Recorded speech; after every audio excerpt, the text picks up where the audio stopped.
Updates చూస్తున్నాం. YCP నేతల రాజధాని టూర్ ఘర్షణల కేసుల్లో కీలక పరిణామం చోటు చేసుకుంది.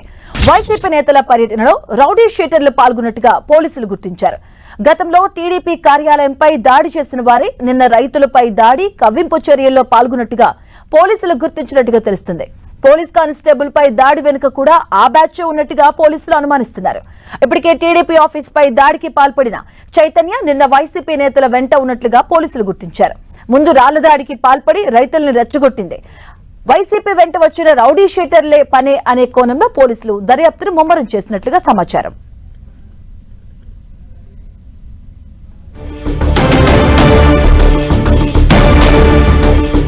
ఇదే అంశానికి సంబంధించిన పూర్తి అప్డేట్స్ మా కరెస్పాండెంట్ రవిచంద్ర అడిగి తెలుసుకుందాం. రవిచంద్ర, మాధవి, ఆంధ్రప్రదేశ్ ఏదైతే నిన్న అమరావతి ప్రాంతంలో వైసీపీ నేతలు రాజధాని రైతుల మధ్య జరిగిన ఘర్షణకు సంబంధించి చాలా కీలకమైన అప్డేట్స్ వస్తూ ఉన్నాయి. ఎందుకంటే వైసీపీ నేతల వెంట వచ్చిన వారిలో చాలామంది రౌడీ షీటర్స్, నోటోరియస్ గ్యాంగ్స్ ఉన్నాయని చెప్పి పోలీసు వర్గాలు అయితే అంచనా వేస్తున్నాయి. దీనికి సంబంధించి పోలీసులు ఎంక్వైరీ కూడా లోతుగా వెళ్తూ ఉన్నాయి. ఎందుకంటే నిన్న హోంమంత్రి కూడా టీడీపీ కేంద్ర కార్యాలయంపై దాడి చేసిన వారందరూ కూడా నిన్న ఏదైతే అమరావతి రైతులపై దాడి చేయడానికి వచ్చారని చెప్పి సాక్షాత్తు హోంమంత్రి ఆరోపించిన నేపథ్యంలో పోలీసులు కూడా ఆ విధమైన విచారణ వేగవంతం చేశారు. ఎందుకంటే ఏదైతే టీడీపీ కేంద్ర కార్యాలయంపై ప్రధాన సూత్రధారి ఎవరైతే పానుగంటి చైతన్య అనే వైసీపీ నేతగా చలామణి అవుతున్నారు, ఆయన అంట వచ్చినారంతా కూడా రౌడీలని చెప్పి పోలీసులు చెప్తూ ఉన్నారు. ఈ నేపథ్యంలో పోలీసులు అయితే వారి కోసం జల్లెడ పడుతున్నట్టు మనకి తెలుస్తుంది.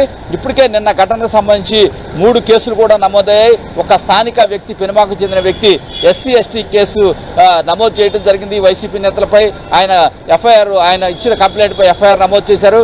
అదేవిధంగా అంబటి రాంబాబు CIపై దుస్సుగా ప్రవర్తించారంటూ, తన విధులకు ఆటంకం కల్పించారంటే స్థానిక తాడేపల్లి CI కూడా ఒక కేసు FIR నమోదు చేయించారు. అదేవిధంగా ఏదైతే వైసీపీ నేతలు తమ కార్లు పగలగొట్టారని చెప్పి అక్కడ ఉన్న టీడీపీ నేతలు కావచ్చు, రైతులపై కూడా కేసులు నమోదు చేశారు. దాని మీద కూడా ఒక FIR నమోదైంది. 3 FIR నమోదులు అయ్యాయి. అయితే పోలీసుల ఉన్నతాధికారుల పాటు ఈ అంశాన్ని చాలా కీలకంగా చూస్తున్నారు. ఎందుకంటే నిన్న సడన్గా అకస్మాత్తుగా రాజధాని ప్రాంతంలో పర్యటన వెనక ఏదైనా అనుమానాలు అయితే వ్యక్తం చేస్తున్నారు. ఎందుకు వచ్చారు వీరు, ఎమ్మట వారు ఎందుకు వచ్చారు, వారి నోటీసులో ఉందా, వారు పక్కన వస్తున్నారని, ఏ విధంగా ఏం చేయాలనుకున్నారనేది లోతుగా ఎంక్వైరీ చేస్తున్నారు. ఎందుకంటే ఆ విజువల్స్ అన్ని కూడా సేకరిస్తున్నారు. ఒక కానిస్టేబుల్పై దాడిని కూడా వీరు, ఎవరైతే దాడి చేశారో ఆ వ్యక్తిని కూడా వీళ్ళు ఐడెంటిఫై చేసిన పరిస్థితుంది. వారు కూడా దేవినేని అవినాష్ అంటూ వచ్చారని చెప్పి పోలీసులు చెప్తున్నారు. ఇదే విధంగా ఏదైతే నిన్న గాయపడిన కానిస్టేబుల్కి సంబంధించి హుటాహుటినగా హాస్పిటల్కి తీసుకెళ్లడం జరిగింది. రాజధాని రైతులు కూడా పరామర్శించారు. ఈ విధంగా ఏదైతే నిన్న జరిగిన ఘటనకు సంబంధించి ప్రభుత్వం చాలా సీరియస్గా ఉంది. ఎందుకంటే నిన్న హోంమంత్రి కూడా చెప్పడం జరిగింది, ఇటువంటి చర్యలను మేము ఏదైతే వారిని అడ్డుకునే చర్యలను కూడా మేము సమర్థించడం లేదు, కానీ గతంలో చేసిన ఆకృత్యాలకు కడుపు మండిన రైతులు అడ్డుకున్నారు, అది కూడా సరికాదని చెప్పి హోంమంత్రి చెప్పారు. ఇది కూడా విచారణ చేయిస్తామని చెప్పారు. ఈ నేపథ్యంలో హోంమంత్రి చెప్పిన నేపథ్యంలోనే విచారణ వేగవంతం చేస్తున్నారు. ఎవరెవరు వచ్చారు, ఎక్కడి నుంచి వచ్చారు అంటే మనకు అందుతున్న సమాచారాన్ని బట్టి, పోలీసు అధికారులు చెప్పేదాన్ని బట్టి గుంటూరు నుంచి భారీ ఎత్తున చైతన్య వెంట రౌడీ షీటర్లు వచ్చారు. అక్కడున్న గ్యాంగ్స్ అన్ని కూడా, గుంటూరులో స్థానికంగా ఉన్న గ్యాంగ్స్ అన్ని కూడా వచ్చాయి. కొంతమంది దేవినేని అవినాష్ అంటే వచ్చారని చెప్పి పోలీసు అధికారులు చెప్తున్నారు. వారిని అందరినీ గుర్తిస్తున్నారు. వారిపై ఉన్న కేసుల వివరాలు కూడా తెలుసుకుంటున్నారు. ఎందుకంటే చైతన్య టీడీపీ కేంద్ర కార్యాలయంపై దాడి చేసిన దాంట్లో ప్రధాన సూత్రధారిగా ఉన్నారు. దానికి సంబంధించి ఆయన గతంలో కూడా ఇంట్రాగేట్ చేసిన పరిస్థితిని పోలీసులు వివరిస్తున్నారు.